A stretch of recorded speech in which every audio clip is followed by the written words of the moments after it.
Hi there, Christian Henson from Spitfire Audio here with one of my quick tips, well 3 in fact, one very simple, one a bit more confusing, and one born out of the mind of a madman. They all centre around our new Evo Grid 3 motion strings product, which has had me not attending to important Spitfire business, not seeing my family, or indeed eating or sleeping over the last fortnight, such as its addictive qualities. First up, just a bit of a tip for ensuring the most hypnotic of results when using a single Evo spread across the entire range, as we've got here. Instead of playing pads like this,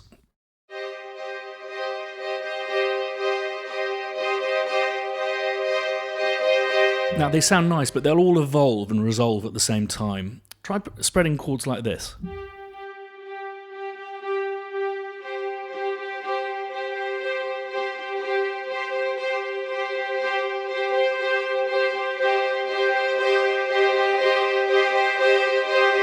And you'll get some lovely, more kind of interesting undulations where the Evos will be kind of evolving at different times. Then also try triggering notes on different beats of the bar, like this with both 8ths and 16ths.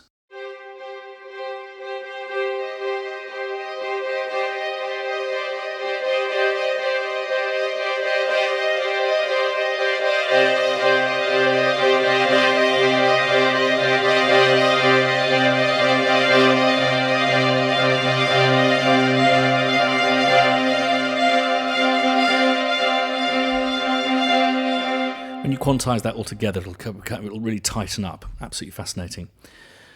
So this is only part of what I've been doing over the last couple of weeks when I haven't been seeing my family. Now onto something a little bit more complex. So whilst the static Evos 1, 2 and 4 have a slider that makes you bite further into the samples, I thought it'd be interesting to try turning my Logic computer in a modular style mega grid for Evo Grid 3, where the Evos are constantly running in the background but are triggered and switched on by different methods. So I've made a C minor something mode running from G to G with a different Evo on each note playing continuously a single note via this MIDI info. So we are going up. And it's a different Evo. Yeah. Yada yada.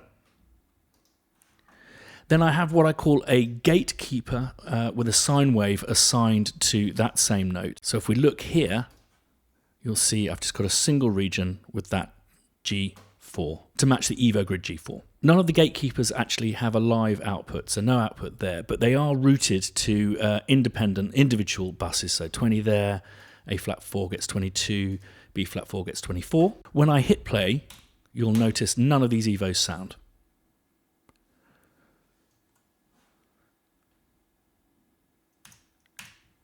This is because each of them are gated with a side chain.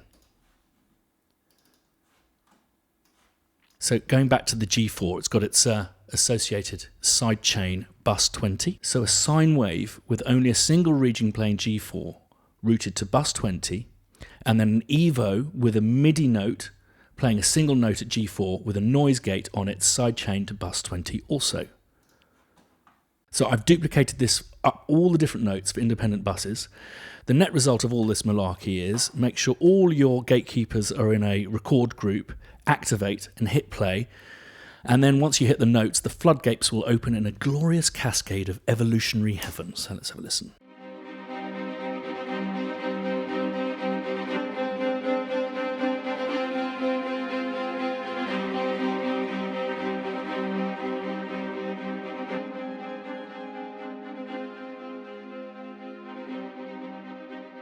So it's nice. You'll notice that the starts and stops are somewhat abrupt.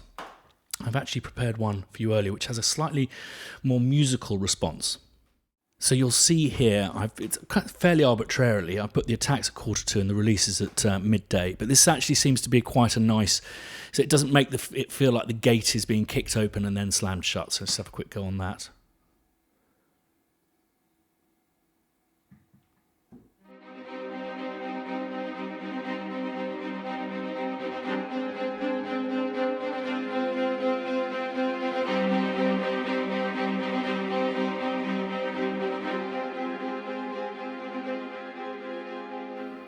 Cool.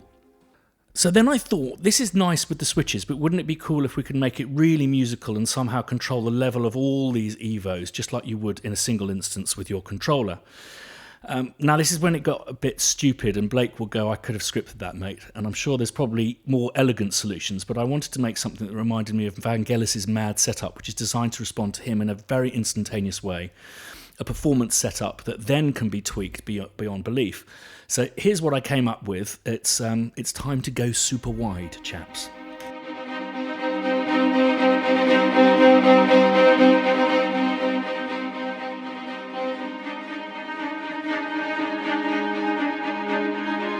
Okay, let me break it down for you. So let's return to our Evo Grid number 4 as before, but instead of being switched in and out, you can see that's been bypassed. It's now being compressed to bejesus, kind of smashed by the sine wave that it gets in on the same bus 20. So the gatekeeper is kind of working the same before, but I've also programmed the expression controller so that it works in reverse. So with the MIDI automation pane, you'll see here we've got the volume sine, and I've got it going, instead of going from 0 to 100, I've got it going from 75 in reverse order to 0. So if we just quickly have a listen to, I'm going to put it into solo, what that's doing, so we'll quickly whack it out of the stereo output, you'll hear, sorry, it gets quieter as you put the fader up. So it's working in reverse. And if we just solo that, let's get this up.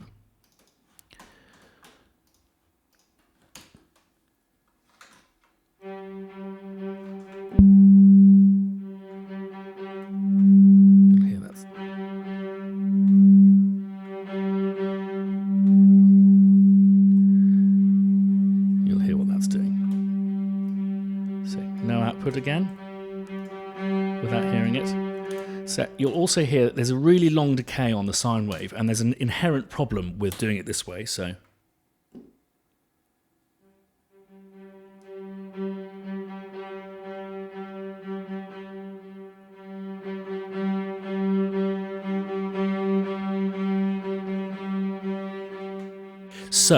the problem we have now with the gatekeeper is when you let go, the note rings out, which is not what you want it to happen. You want the note to stop.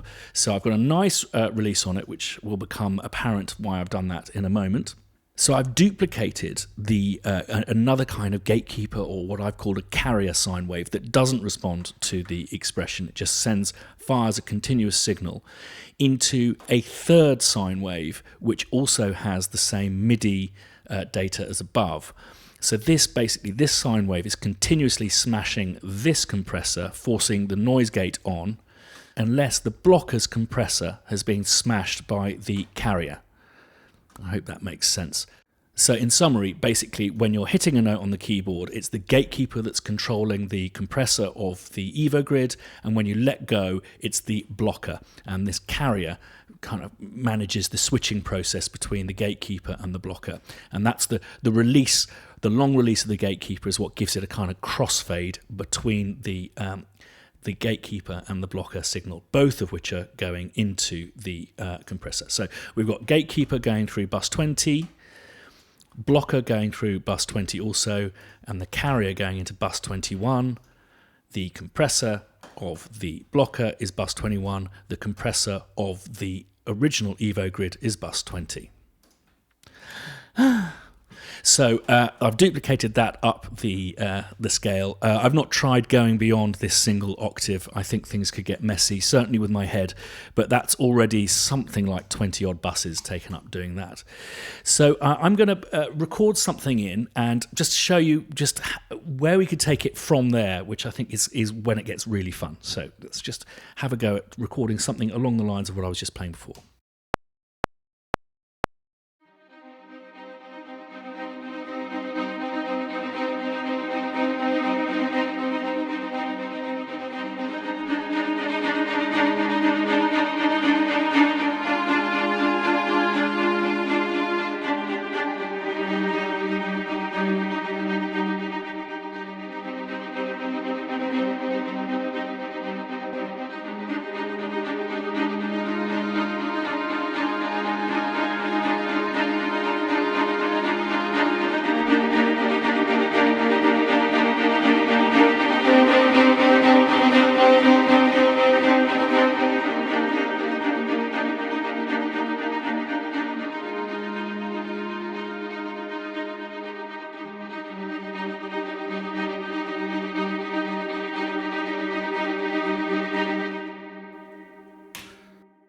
So I love it because it feels like an instrument, and it feels like a blunt tool that you can use to smash out yards of exciting and cool energetic material. But what's also really cool about this blunt tool is it lets you get super nerdy, proper potting shed divorce inducing airbrushing and tweaking nerdy once you've laid something down.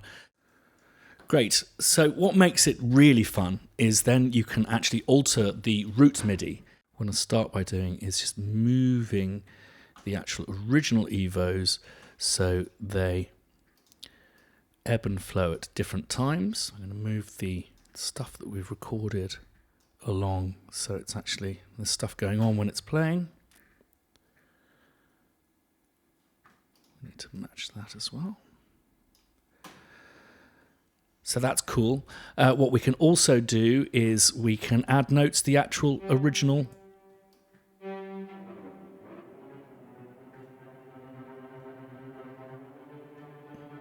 It's going to be a cool note. Let's make that. And then chop that.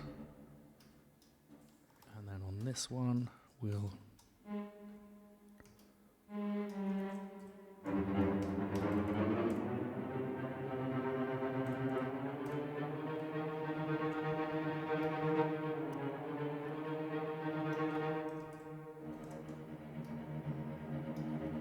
chop that.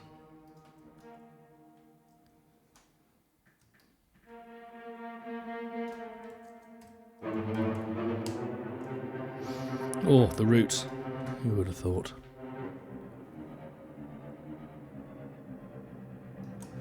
It might also be nice. Let's see if we can do something with the E flat. So what we'll do is maybe go. It's got some nice colenia there. Just make it so it comes in and out. Really cool. You can also do things like taking all of the MIDI, just simply transposing it, or we could change the tempo, so we can move that up to 130. You can go into the actual controller data and shape it for each and every note. Anyway, thanks for bearing with me. It's a bit of a screwy head thing. I'll let this cue play out with the different tweaks we've made. The first time I would have heard it, so some of it probably won't work, some of it will. You'll probably hear some gates doing a bit of granular opening and closing. This is a very kind of blunt thing that I'll need to do a lot more tweaking with. But again, thanks for bearing with me, and let's have a listen to what that craziness I've done sounds like.